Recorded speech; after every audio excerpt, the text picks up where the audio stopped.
Happy New Year! Alrighty, everybody, take your last look at Kansas City, because here we go.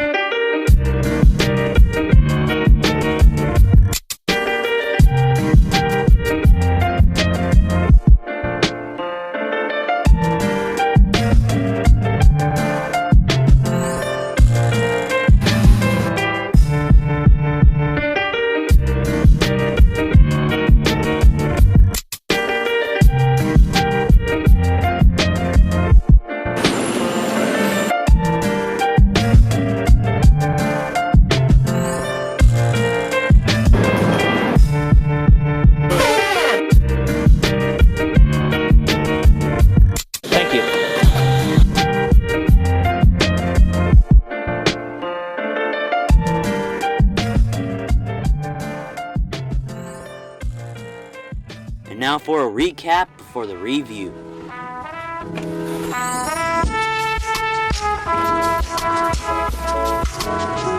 New Orleans, Philadelphia, San Francisco, Seattle, Boston.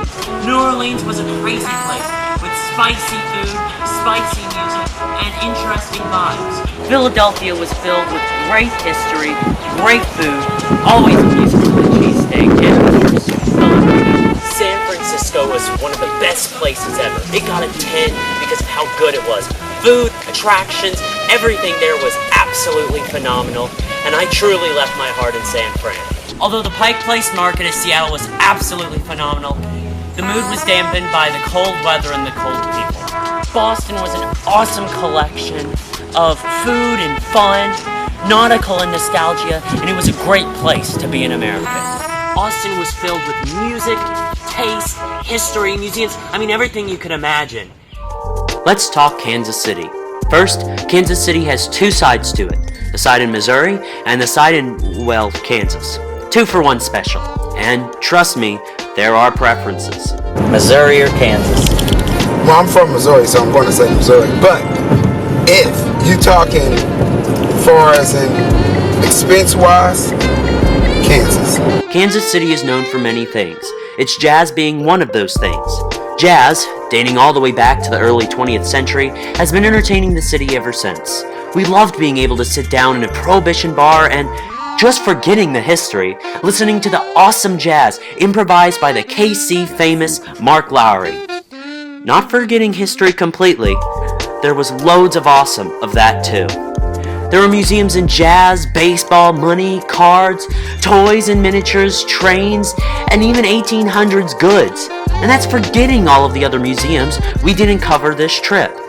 All of the museums were well done, well run, and true fun. Another one of the many things Kansas City is known for is their barbecue. It's all about the burnt ends. Honestly, burnt ends aren't really our thing, but Q39 seemed to do great with not only the burnt ends in their burnt ends burger, but also everything else. And my father liked the sausage, I liked the chicken, and we both liked the pulled pork.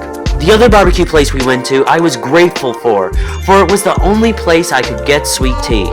Boasting great sides and juicy meat, owner from North Carolina wanted true tea for true taste. And if we're going to talk drinks, although it wasn't sweet tea, other places had great coffees and not-so-coffees. A lot of modernistic places had cool concoctions, while the older had nostalgic twists. Food at both types mentioned was good, creative, and sometimes a bit fun. Speaking of fun, people in Kansas City were a mix of all over, and though a bit prideful, they were kind and understanding. Here's a young guy in front, he'll be my co-pilot. Thankfully, unlike Seattle, they were not affected by weather.